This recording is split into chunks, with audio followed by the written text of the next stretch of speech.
Žinote, Nemuno aušra, informuodama valdančią daugumą ir vyriausybę, vieną iš prioritetinių dalykų iškėlė dokumentų išviešinimą. Tai yra asmenys, kurie prisidėjo prie valstybės naikinimo, prie tautos naikinimo, prie mūsų aplamai genofondo visų ištrinimo. Ir jūs kaip kandidatė nei sakinėlių, nei žodžių, absoliučiai net neusimenat šitą dalyką.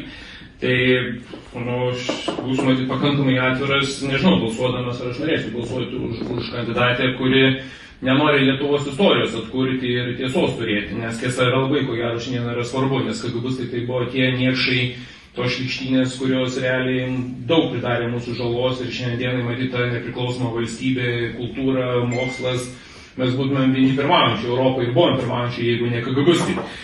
Tai gal bandykim ištaisykim šitą klaidą.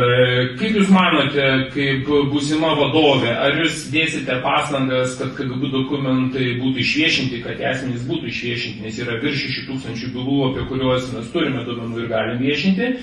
Keletą tūkstančių yra prisipažinusių ir mes juos palikim ramybėje, nes yra žmonės prisipažinę ir panašiai. Tai kaip Jūsų yra principinė pozicija, nes aš vis tiek planuosiu eiti, kada bus svarstymas, pasisakyti už prieš motyvus.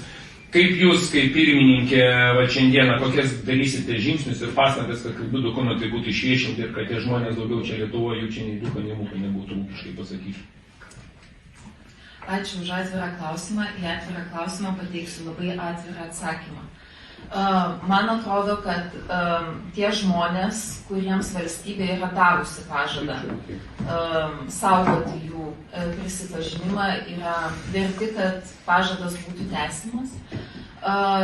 Aš manau, kad duomenų prieiga, atvira duomenų prieiga yra būtina istorijos mokslo objektyviems tyrimams vykdyti.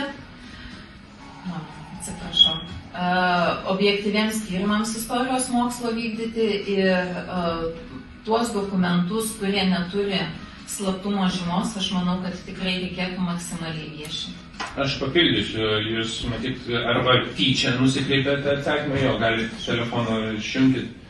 Ar tyčia Jūs nusikreipėt savo atsakymą, arba nenorite atsakyti. Valstybė jau buvo davus pažadą ir tas pažadas buvo įgyvendintas ir 2015 metais, kai kurių Seimo narių dėka ir ministro dėka, buvo tyčia užregistruotas įstatymo projektas, kad neviešinti duomenis iki gyvenimo pabaigos ir iki galo arba amžinai, arba įslaptinti 25 metam. Jau jų terminas jau pasibaigė. Tai Jūs matyt gal nežinot tos istorijos arba tyčia, Jūs jos nenorite pripažinti ir nuslėpėte, nesako šito fakto.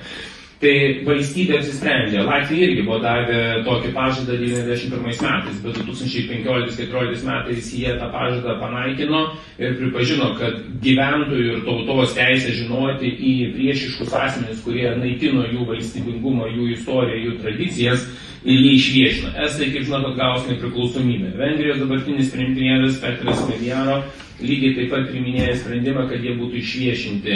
Olandai priėmė tie, kurie bendradarbiavo su naciais, kurie vykdė žiaurius holokaustinius nusikaltimus prieš žydų tautą, irgi išviešino. Tai Latvijai. Tai aš dar kartą klausiu, ar Jūs būsite už tai, kad duomenys ir jeigu politikai pakeičia sprendimą, būtų išviešinti?